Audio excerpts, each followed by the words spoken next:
नमस्कार दोस्तों, आज हम एक्सप्लेन करने वाले हैं डॉगटूथ मूवी। इस कहानी की शुरुआत में हम एक अजीबोगरीब फैमिली को देखते हैं जिसमें एक कपल्स और उसके 3 बच्चे साथ रहते हैं। इस फैमिली के बच्चों पर रूल्स बहुत खतरनाक होते हैं। पहला रूल, ये अपने बच्चों को घर से बाहर नहीं जाने देते और इन्हें यह भी नहीं पता होता इनके घर के बाहर भी दुनिया होती है। वो अपने घर से कभी भी बाहर नहीं गए थे। उनको ऐसा लगता था बस हम ही सब कुछ है, हमारे अलावा और कोई नहीं है। ये खाना पीना, रहना, पढ़ना, खेलना बस इसी 4 दीवारी के अंदर ही होता है। इनकी घर की 4 दीवारी इतनी ऊंची होती है जिससे कोई बाहर का आदमी ना अंदर देख सकता है, घर का बंदा कोई बाहर देख सकता है। इसके माता पिता ने इनके ऊपर कई सारे रूल लागू कर रखे थे जिसको यह बच्चे पालन किया करते थे और कोई भी काम इनके माता पिता की मर्जी के बिना नहीं करते थे। यह अपने बच्चों को पढ़ाने का काम भी खुद करते थे। इन सबको यह भी नहीं पता बिल्ली के अलावा कोई और भी जानवर होता है, क्योंकि बिल्ली अक्सर इनके घर आती जाती रहती थी। इनके घर वाले मासूम सी बिल्लियों को खतरनाक बना दिया।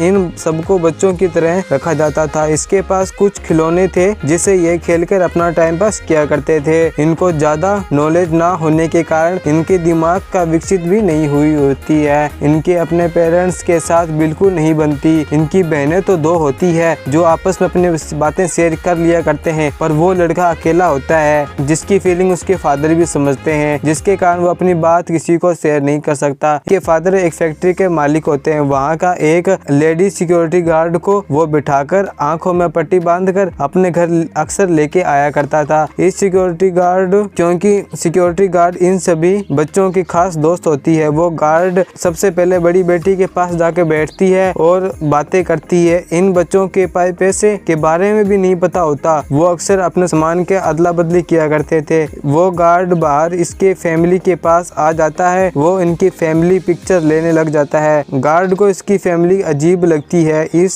पर उसे तो अपने पैसों से मतलब होता है। वो बच्चों के बाप उसे देता था। उसके बाद वो सिक्योरिटी गार्ड वापस चली जाती है जिसे वो आई थी। फिर तीनों बच्चों आपस में खेलने लग जाते हैं। शाम को डिनर टेबल पर खाना खा रहे होते हैं, तभी हमको पता चलता है इनके पेरेंट्स ने एक किस्म की कंपटीशन बनाया है। जो बच्चा इनका कहना मानेगा और नियमों का पालन करेगा उनको एक स्टिकर मिलेगा। जिसके पास सबसे ज्यादा स्टिकर होंगे वो सबसे अच्छा बच्चा होगा और लड़के के पास सबसे ज्यादा स्टिकर होते हैं। इसलिए उसके माता पिता उसको एक विश मांगने को कहते हैं। वो लड़का अपनी विश मांगता है, हम सभी मिलकर टीवी देखेंगे। उसके डैड टीवी में कोई और नहीं बल्कि अपने घर की रिकॉर्डिंग चलाते हैं जिससे वो देखकर एंजॉय करते हैं, ताकि वो बच्चों के मन में कहीं बाहर की दुनिया का ख्याल ना आए। बच्चों के मॉम फोन का इस्तेमाल कर रही होती है जिसका यूज सिर्फ पेरेंट्स ही करते हैं। इसको बच्चों से छुपकर अलमारी के अंदर रखा जाता था। वो पेरेंट्स अपने बच्चों को बताता है तुम्हारे अलावा एक भाई और था, वो बाहर चला गया, मुड़कर वापस नहीं आया, हम पता है वो बहुत मुश्किल में है, फंस गया है। यह बात सुनकर बच्चे डर जाते हैं और घर से बाहर जाते ही नहीं है। वो लड़का गार्डन में पत्थर को बारी बारी फेंक रहा था। उसके पेरेंट्स ये करते देख लेते हैं। जब वो उससे पूछते हैं तुम ये क्या कर रहे हो, तो वो लड़का कहता है जो मेरे भाई को तंग करते हैं मैं उससे मार रहा हूँ ताकि वो मर जाए। फिर उसके माता पिता उसको सजा देते हैं, घर की कोई भी चीज बाहर नहीं फेंकनी। ये अपने बच्चों को ये बता रखा था जब तुम्हारे नुकीले दांत टूट जाएंगे तब तुम बाहर जा सकते हो। ये दिन